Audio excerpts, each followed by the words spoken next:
ആണെങ്കിലും 3 പിള്ളേരാണ് എനിക്ക്. അവർ ഒരാൾ കുഞ്ഞു കൊച്ചാണ്, 2.5 വയസ്സേ ഉള്ളൂ. ബാക്കിയുള്ള മൂത്ത പാർട്ടി 2 പേരും വിളിച്ചുകൊണ്ടിരിക്കും, അപ്പോൾ വണ്ടി ഓടിയോ എന്നായി, ട്രോഫി ഉണ്ടോ എന്ന് ചോദിച്ച് വിളിച്ചുകൊണ്ടിരിക്കും. അവരൊക്കെ നല്ല സപ്പോർട്ടാണ് പിള്ളേർ. ഇന്നലെയൊക്കെ കഴിഞ്ഞ ദിവസമാണെങ്കിലും ഞാൻ മലപ്പുറം പോയിട്ട് വന്നപ്പോൾ രാത്രി 1:30 ആയി വീട്ടിൽ വരുമ്പോഴത്തേക്കും മകൾ ഉറങ്ങാതെ നോക്കിയിരിക്കും, അപ്പോൾ വന്നിട്ട് ഉറങ്ങുള്ളൂ എന്ന് പറഞ്ഞുകൊണ്ട് നോക്കിയിരിക്കുകയായത്. പക്ഷെ ഒരു സപ്പോർട്ടാണ് കേട്ടോ. അല്ല ആരും അതിനകത്ത് പോകണ്ടെന്നോ എന്നാൽ മഴയാ അല്ലെങ്കിൽ വെള്ളപ്പൊക്കമോ പോകണ്ടെന്ന് ആരും പറഞ്ഞിട്ടില്ല. പൈസയുടെ കേസ് ഇട്ടാണെങ്കിലും നമ്മൾ ഇപ്പോൾ ടിപ്പറിനൊക്കെ CC അടയ്ക്കാതിരിക്കുമായിരിക്കും, ചിലപ്പോൾ ടാക്സ് അടച്ച് കാണത്തില്ല. അങ്ങനെയൊക്കെ ബുദ്ധിമുട്ട് നിൽക്കുമ്പോഴായിരിക്കും ചിലപ്പോൾ ട്രാക്ക് എവിടെയെങ്കിലും വരുന്നത്. അന്നേരം എന്നാൽ ആ പൈസ അവിടെ കൊടുക്കാൻ മേലെന്നൊന്നും അതൊന്നും പറയത്തില്ല. നമ്മുടെ ബ്രാൻഡ് അവർക്കറിയാം, അതുകൊണ്ടാണ് അവർ സപ്പോർട്ട്. പൊക്കോളാൻ പറയും, പൈസയുടെ അതൊന്നും കുഴപ്പമില്ല, നമുക്ക് റെഡിയാകും പൈസയൊക്കെ. ഇതിപ്പം പരിപാടി ഇത് വല്ലപ്പോഴൊക്കെ അല്ലേ ഉള്ളൂ, അതിനും പൊക്കോളാൻ പറയും. അതുപോലെ സപ്പോർട്ടുണ്ട്, ഫാമിലി സപ്പോർട്ട് നമുക്ക് അത് പറയാതിരിക്കാൻ പറ്റത്തില്ല.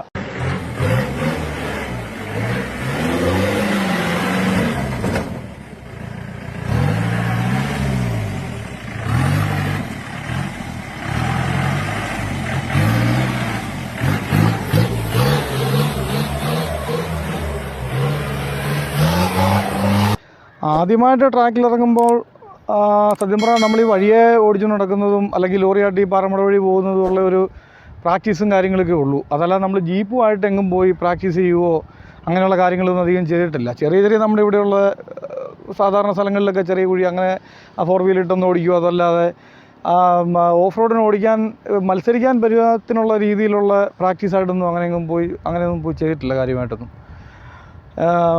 ഫസ്റ്റിലെ ഓടിച്ചിട്ട് പറഞ്ഞാൽ പവർ സ്റ്റിയറിംഗ് ഒന്നും ഇല്ലായിരുന്നു വണ്ടി. അപ്പോൾ നമ്മൾ പറയുന്ന പവർ സ്റ്റിയറിംഗ് എന്തിനാണെന്നുള്ള തോന്നലായിരുന്നു ആദ്യമേ. പവർ സ്റ്റിയറിംഗ് ഒന്നും വേണ്ട, നമുക്ക് വണ്ടിയൊക്കെ പവർ സ്റ്റിയറിംഗ് ഇല്ലാത്തതല്ലേ ഈ കൊണ്ടു നടന്നുകൊണ്ടിരുന്നതൊക്കെ. പക്ഷേ അത് ട്രാക്കിൽ വന്നപ്പോഴത്തേക്കുമാണ് മനസ്സിലായത് പവർ സ്റ്റിയറിംഗ് ഇല്ലാതെ പറ്റത്തില്ല എന്നുള്ള കാര്യങ്ങൾ മനസ്സിലായി. പിന്നെ അത്യാവശ്യം കാര്യങ്ങളൊക്കെ ഈ പറഞ്ഞ പോലെ ഷോക്ക് അബ്സോർബറൊക്കെ മാറണം, അത് മാറിയിട്ടില്ല, അന്നത്തെ പടി തന്നെ കിടക്കുവാണ്. അത് ഇനി പൈസ ഉണ്ടാകുന്ന രീതിയിലൊക്കെ കുറേശ്ശെ അത്യാവശ്യമൊക്കെ ഒന്ന് ചെയ്യണം. ചെറിയ ഷോക്ക് അബ്സോർബറൊക്കെ നമുക്കൊന്ന് മാറി അങ്ങനെയുള്ള ചെറിയ കാര്യങ്ങൾ ചെയ്യണമെന്നുണ്ട്. ആദ്യമേ ചേർത്തല ട്രാക്കിലാണ് ഞാൻ ജോപ്പാൻ്റെ കൂടെ ഇറങ്ങുന്നത്. അപ്പം ജോപ്പാന് അവിടുത്തെ ആദ്യത്തെ വണ്ടികളുടെ ഓട്ടവും കുഴിയും ചാടി ഓടുന്ന കണ്ടപ്പോൾ എനിക്ക് ഒരു സംശയം തോന്നി, എനിക്ക് ഇതിലിരിക്കാൻ പറ്റുമല്ലോ എന്ന്.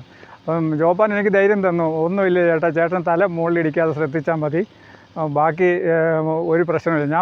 അന്നേരം ഞാൻ പറഞ്ഞു ജോപ്പാൻ എന്നെ ശ്രദ്ധിക്കേണ്ട, ജോപ്പാൻ ഒരു രീതിയിൽ ഞാൻ നിന്നോളാം എന്നൊരു ധൈര്യം ഞാൻ ജോപ്പാന് കൊടുത്തു. എന്ന് വെച്ച് കഴിഞ്ഞാൽ ജോപ്പാൻ ധൈര്യം ഇല്ലെന്നിട്ടില്ല, എനിക്ക് വല്ലതും സംഭവിക്കരുതെന്നുള്ളൊരൊറ്റ കാര്യം കൊണ്ട് ജോപ്പാൻ പറഞ്ഞുള്ളത്. അവിടെ ആദ്യത്തെ ഇതിനു മുമ്പ് ഓടുന്ന വണ്ടിയുടെയൊക്കെ ഇതൊക്കെ കണ്ടപ്പോൾ ഒരു ചെറിയ ഇതുണ്ടായിരുന്നു. എങ്കിൽ തന്നെ ഇപ്പം ദൈവം അനുഗ്രഹിച്ച് എനിക്ക് അങ്ങനത്തെ ആ പേടിയൊന്നുമില്ല. ജോപ്പാൻ വണ്ടി ഓടിച്ചു കഴിഞ്ഞാൽ എതിലേ ചെരിഞ്ഞ് വന്നാലും ഏത് കുഴി ചാടിയാലും എനിക്ക് ഒരു പ്രശ്നമേ അല്ല. എന്നെപ്പറ്റി ചിന്തിക്കരുതെന്ന് ഞാൻ എപ്പോഴും പറയുന്ന ഒരു കാര്യമാണ് ജോപ്പാനോട്. ഞാനിവിടെ ഇതിനകത്തില്ലെന്നുള്ള രീതിയിൽ കണക്ക് കൂട്ടിക്കൊണ്ടാൽ മതി എന്നുള്ളതാണ്. പിന്നെ അത് കഴിഞ്ഞപ്പം പിന്നെ പ്രശ്നമൊന്നുമില്ല, പേടിയില്ല, എങ്ങനെ പോയാലും പേടിയില്ല. നിയമപ്രശ്നം എന്ന് പറഞ്ഞു കഴിഞ്ഞാൽ നമുക്ക് ഇത് വലിയ കാര്യമായിട്ട് ചെയ്യാത്തതുകൊണ്ട് വലിയ പ്രശ്നം ഇതുവരെ ഉണ്ടായിട്ടില്ല. പക്ഷേ എന്നാലും ഒരുപാട് സ്ഥലങ്ങളിൽ അങ്ങനെ വണ്ടി പിടിക്കുന്ന പ്രശ്നങ്ങളൊക്കെ ഉണ്ടാകുന്നുണ്ട്. പക്ഷേ ഈ വെള്ളപ്പൊക്കമോ കേസുകൊണ്ട് ഇവിടെയൊക്കെ വെള്ളം കയറി കിടക്കുകയൊക്കെ ചെയ്യുമ്പോൾ നമ്മളൊക്കെയാണ് ഇത് ഓടിയതും. അന്നേരം കളക്ടർ മുഖേന ഇതുപോലെ ക്ലബ്ബുകളിലൊക്കെ അറിയിക്കും, വണ്ടി ഓഫ് റോഡ് വണ്ടികൾ വല്ലതും ഉണ്ടെങ്കിൽ ഹെൽപ്പ് ചെയ്യാൻ പറ്റുന്നവർ വരാൻ പറ്റുമോ എങ്കിൽ വരാൻ പറഞ്ഞിട്ടൊക്കെ അറിയിക്കും. അങ്ങനെയൊക്കെ ഞങ്ങളൊക്കെ പോയിട്ടുള്ളതാണ്. വെള്ളത്തിലോടി ഹൗസിങ്ങിനകത്തും ഗിയർ ബോക്സിനകത്തും എല്ലാം വെള്ളം കയറുകയൊക്കെ ചെയ്യും. അതൊക്കെ നമ്മുടെ കയ്യിലെ കാശ് കൊണ്ട് തന്നെ പണിയുകയൊക്കെ ചെയ്യും. പക്ഷേ അത് കഴിഞ്ഞ് ഇങ്ങനൊരു വണ്ടികളൊക്കെ ഉള്ളത് സത്യം പറഞ്ഞാൽ നല്ലതാണ്. ഇതുപോലെ എന്തെങ്കിലും ആപത്ഘട്ടത്തിൽ ഓടിച്ചെല്ലാം. ഇപ്രാവശ്യം വെള്ളം പൊങ്ങിയപ്പോഴേക്കും നമുക്ക് ഇവിടുന്ന് വള്ളം കിട്ടിയില്ല. ജീപ്പായിട്ട് വരാമെന്ന് ചോദിച്ച് വിളിച്ച് മേലത്തോരെ കൊണ്ടുപോകാൻ വേണ്ടി നമ്മളെ പെട്ടെന്ന് ചെല്ലുകയൊക്കെ ചെയ്തു. വെള്ളം ഉണ്ടായിരുന്നാലും വെള്ളം ചെല്ലുകയൊക്കെ ചെയ്തതാണ് എല്ലാവരും. പക്ഷേ ഇങ്ങനൊരു കുഴപ്പമുണ്ട്. അത് ഇപ്പോൾ എന്താ ചെയ്യുന്നത്? ഈ പറഞ്ഞ പോലെ പൊതുവേ എല്ലാവരുടെയും ധാരണ ഇത് കണ്ടമാനം കാശ് മുടക്കിയുള്ള പരിപാടിയാണ്. മുമ്പേ പറഞ്ഞ പോലെ ഒരുപാട് ചിലവുണ്ട്, അങ്ങനെയൊക്കെയുള്ള വണ്ടി പോകുമെന്നുള്ള ധാരണകളൊക്കെ ഒരുപാട് ആൾക്കാർക്കുണ്ട്. സത്യം പറഞ്ഞാൽ അങ്ങനെയുള്ള സംഭവങ്ങളൊന്നുമില്ല. നമ്മൾ സാധാരണക്കാർക്കൊക്കെ പറ്റിയ പരിപാടിയാണ്. ഇത് വന്ന് ഓടിക്കുക അത്രേ ഉള്ളൂ. ഇത് ഒരുപാട് പേർക്ക് ഇതിനകത്ത് ഇറങ്ങണമെന്ന് ആഗ്രഹമുള്ള ഒരുപാട് ആൾക്കാരുണ്ട് ശരിക്കും. ചിലർ വേറെ പണിയൊന്നുമില്ല, ഇവനൊക്കെ വട്ടാണെന്നൊക്കെ ചോദിക്കുന്ന ആൾക്കാരും ഉണ്ട്.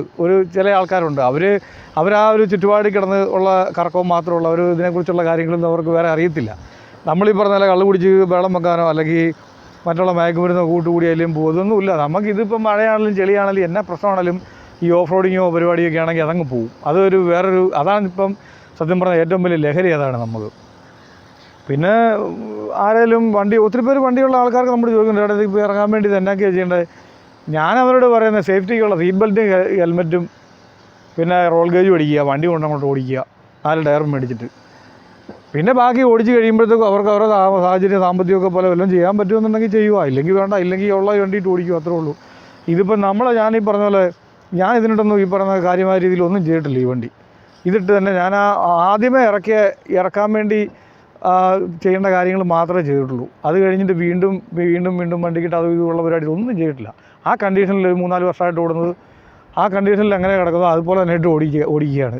വേറെ യാതൊരു പരിപാടിയും ചെയ്തിട്ടില്ല. എന്നിട്ട് ഗ്രീസ് അടിക്കുക, ഓയിൽ ഒഴി നോക്കുക, ഡീസൽ അടിക്കുക, പോവുക, ഇത്രയേ ഉള്ളൂ പരിപാടി.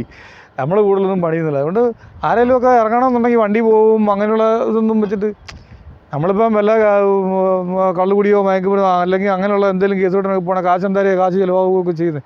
അതൊക്കെ വെച്ച് നോക്കുമ്പോഴത്തേക്കും 10 ദിവസം കള്ളു കുടിക്കുന്ന കാശ് പോലും ആകത്തില്ല. ഇതിൻ്റെയൊക്കെ പുറകെ ഇതിനോട്ടൊക്കെ ചേർന്ന് ഈ പറഞ്ഞ പൈസ ഒന്നും ആകത്തില്ല. നമ്മൾ സ്റ്റോക്ക് വണ്ടിയല്ലേ, സാധാ വണ്ടിയല്ലേ ഇതൊക്കെ. ഇതെല്ലാം അത്യാവശ്യം കാര്യങ്ങളൊക്കെ ചെയ്തിറക്കുക, അത്രേ ഉള്ളൂ. ഒന്നും ചെയ്താൽ മതി. ഒന്നും ഈ പറയുന്ന പോലെ വണ്ടിയല്ല ഓരോ ട്രാക്ക് കഴിയുമ്പം കൊണ്ടുപോയി വണ്ടി കണ്ടമാനം പണിയുമോ അങ്ങനത്തെ പരിപാടിയൊന്നും ഇല്ല. ഞാൻ ഈ പറഞ്ഞില്ലേ, ഈ ഒരു സെറ്റ് പ്ലേറ്റ് ഓടിഞ്ഞ് സ്റ്റിയറിംഗ് റാഡ് ഓടിഞ്ഞിട്ടുള്ളൂ. ഇത്ര നാളായിട്ട് 3-4 വർഷമായിട്ട് ഇത് ഓടിക്കാൻ തുടങ്ങിയിട്ട് ഇത്ര സംഭവം ഞാൻ ഈ വണ്ടിക്കിട്ട് കൊണ്ട് കംപ്ലൈൻ്റ് ആയിട്ട് വരുത്തിയിട്ടുള്ളൂ. ബാക്കിയൊന്നും ഈ പറയുന്ന വണ്ടി കണ്ടില്ല. ഇതൊന്നും അന്നത്തെ പടി തന്നെയാണ് വണ്ടി കിടക്കുന്നത്, ഇറങ്ങിയ രീതി തന്നെ. അപ്പോൾ ആരെങ്കിലുമൊക്കെ ഇറങ്ങാൻ താല്പര്യമുള്ളതുകൊണ്ട് മടിച്ച് നിൽക്കാതെ ഇറങ്ങുക, അത്രേ ഉള്ളൂ. ബാക്കി പിന്നെയല്ലേ ഇറങ്ങുക.